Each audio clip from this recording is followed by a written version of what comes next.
पवित्र श्रीराम नवमी पर उत्सव मुखर भद्रक सहर गांधी पड़िया चली श्रीराम महायज्ञ आसंता काली यज्ञर पूर्णाहुति होगा सहित विशाल नगर संकीर्तन शोभायात्रा दीर्घ 12 किलोमीटर परिक्रमा कर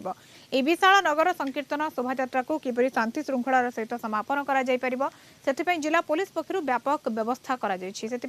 सहर विभिन्न स्थान में 40 प्लाटून पुलिस फोर्स मुतयन होगा सहित 8 जन अतिरिक्त एसपी 17 जन डीएसपी 40 जन इन्स्पेक्टर 156 जन एएसआई एसआई 150 जन होमगार्ड 140 जन कन्स्टेबल और 3 कंपनी केंद्रीय फोर्स मुतयन होती केन्द्र में पहुंची संपूर्ण सेठारे भद्रक रे संपूर्ण पुलिस व्यवस्था समीक्षा करिसेंती भद्रक पुलिस महानिर्देशक